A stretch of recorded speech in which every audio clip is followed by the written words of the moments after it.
Decía que hay algo del discurso de Laje que permanentemente incluye los abusadores de niños. A cuento de nada. No, que tiene Es que ver decir, con la homosexualidad. Vuelve a ser lo mismo de ¿De dónde Davos. sale?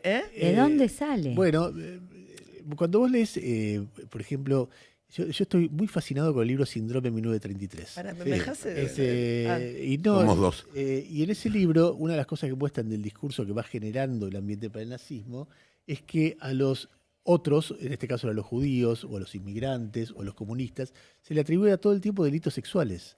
El tema del judío agazapado que está esperando una mujer alemana para violarla es permanente en el discurso pre-1933. Ese como el odio al periodismo, ese como el insulto permanente, ese como encontrar grupos que tienen la culpa de todo, los políticos, los judíos, los inmigrantes, Los comunistas. los comunistas. Vos vas viendo la cantidad. Entonces, cuando vos ves el discurso de Laje, es un discurso, eso no quiere decir que Laje sea nazi.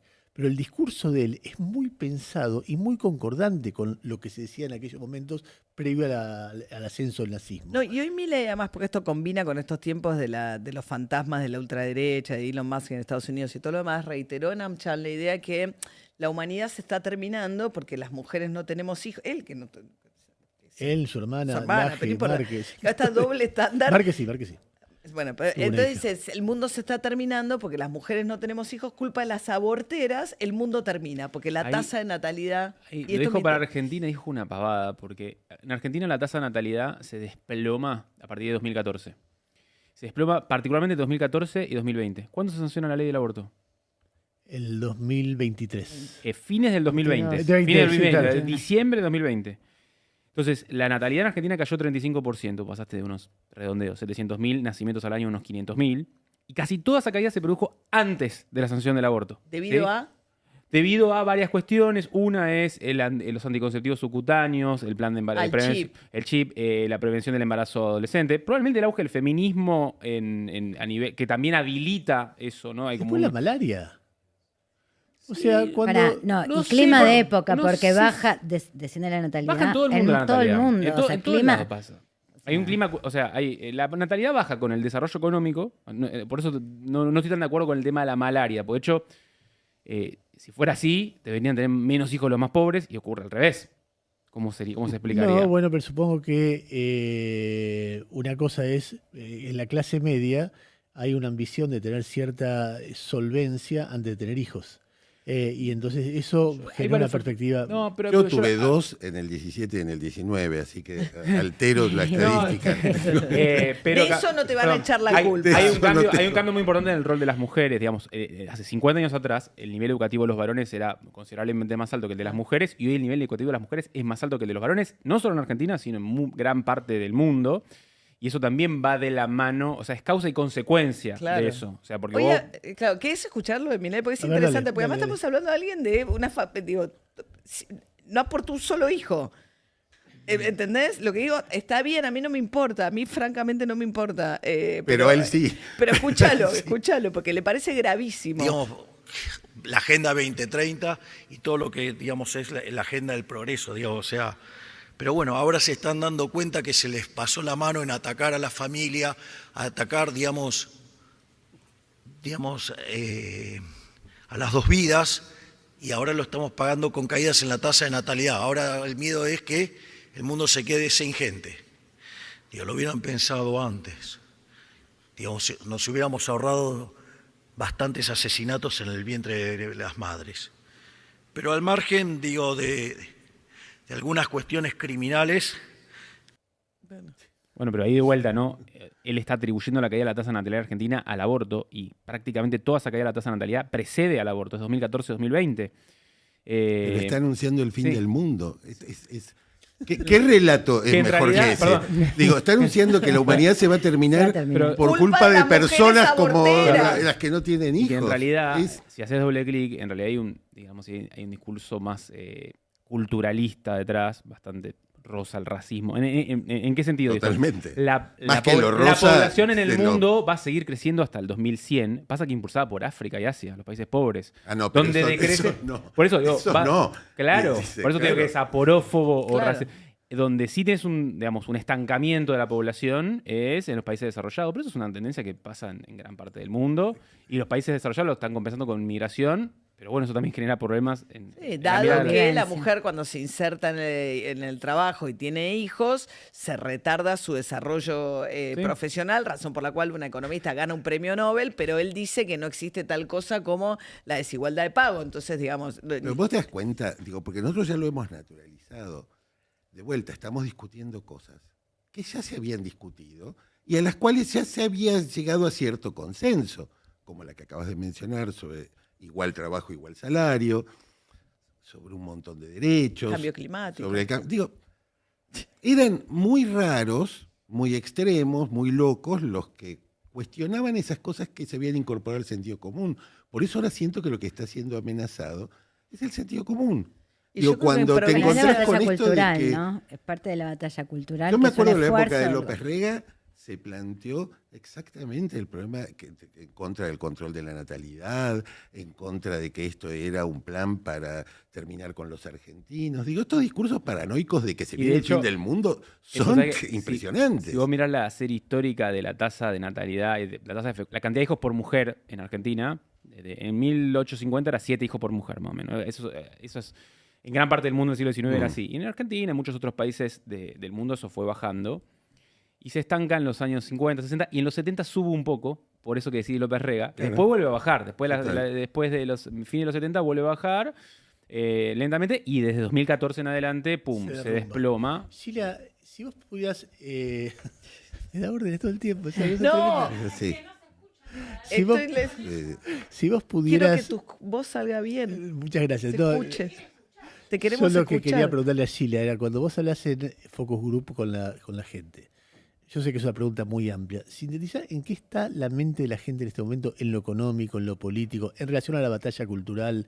¿Qué nos puede decir de eso? Bueno, recién cuando hablamos de estadísticas pensaba que entiende también la ciudadanía por estadística, ¿no? Porque hay una frase que a mí me encanta, que la escuchamos ya hace un tiempo y después la empezamos a escuchar recurrentemente, que es una frase, desde mi punto de vista, un poco graciosa, que es esta: los precios suben más que la inflación.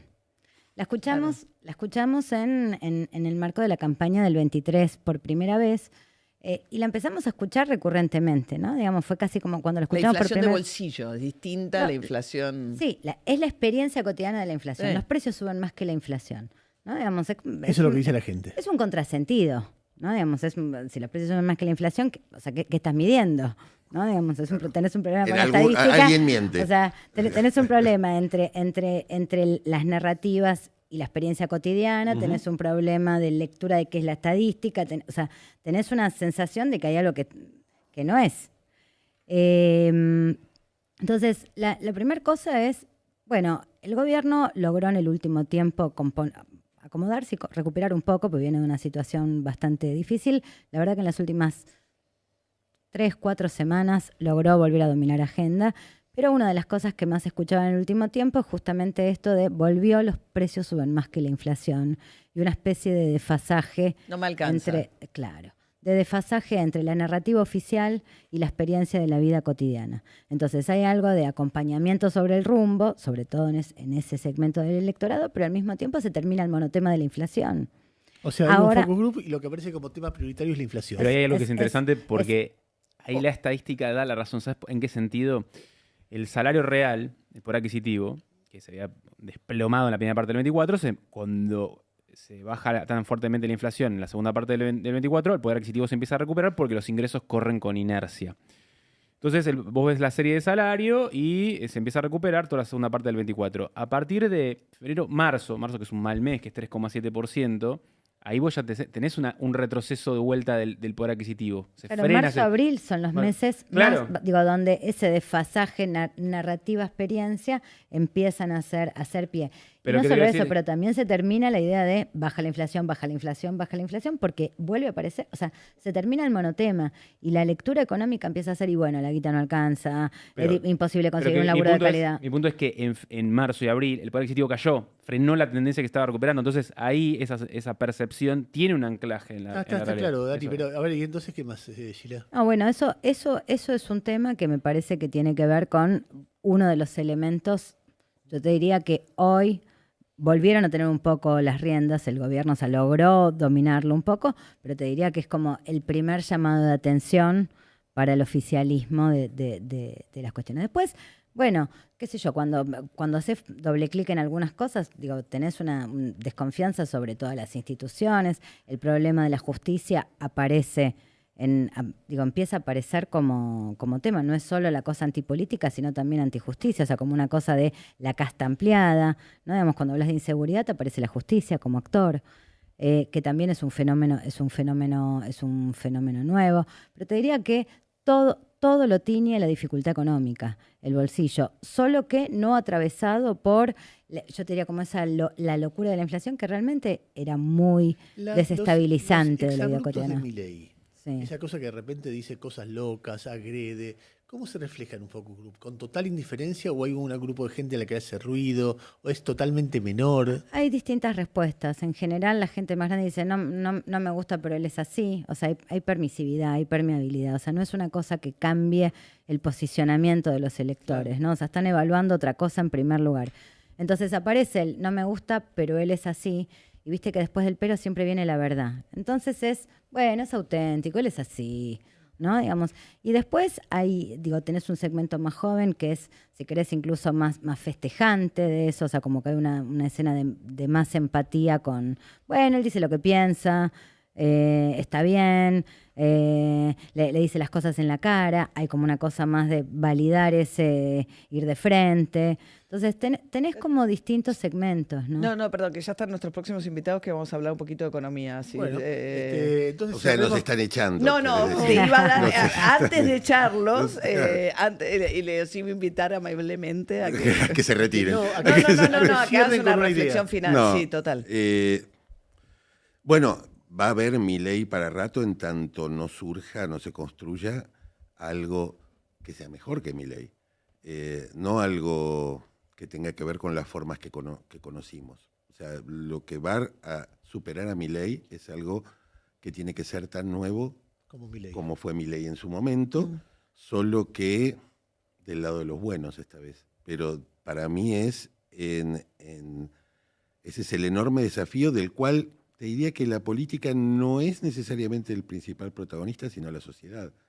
Si eres un movimiento que por momentos manda señales de que existe, por momentos no, pero es en lo que yo confío y para lo que trato de aportar. Inauguraste un tema, Beluto, que es el post-Milei. Algún día va a ocurrir, les pasó a todos. Exacto.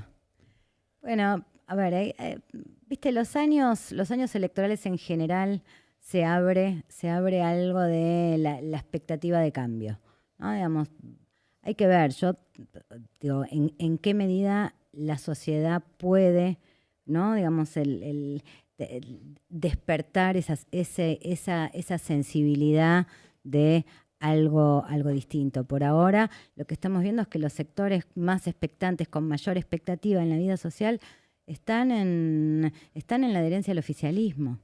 Entonces te diría que esto que plantea